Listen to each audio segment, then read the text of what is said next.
To understand circuit dysfunction in autism, one must first appreciate the foundational mechanisms of atypical brain development. Autism arises from a complex interplay of genetic vulnerability and environmental modulation, disrupting the precise spatiotemporal orchestration of brain maturation. Altered synaptic pruning is a primary factor.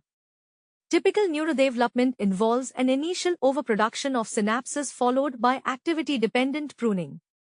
In autism, this process is frequently aberrant, often linked to microglial dysfunction and altered complement signaling. The result is localized hyperconnectivity with excessive short-range connections, global hypoconnectivity with deficient long-range integration, and overall cortical hyperexcitability. An excitatory-inhibitory imbalance is another core tenet, driven by dysfunction in GABAergic interneurons, particularly parvalbumin-positive cells, and altered receptor dynamics.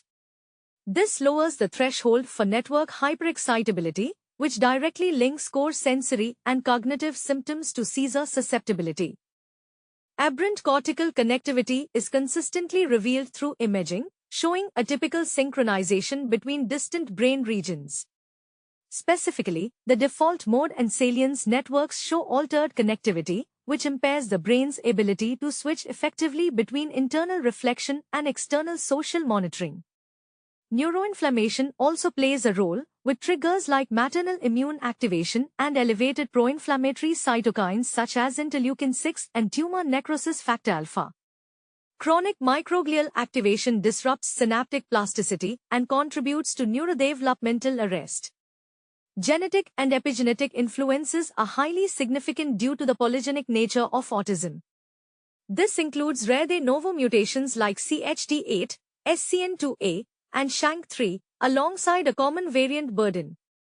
Epigenetic mechanisms, such as DNA methylation, mediate the interaction between these genetic risks and environmental factors like prenatal stress or valproate exposure. Finally, there is abnormal critical period plasticity. The brain has specific windows of heightened plasticity for acquiring social and linguistic skills, which are modulated by oxytocin and GABAergic maturation. In autism, these windows may open prematurely, close too early, or fail to engage properly, leading to permanent alterations in circuit wiring. These foundational mechanisms disrupt the precise orchestration of brain development, ultimately leading to the specific circuit dysfunctions observed in clinical practice.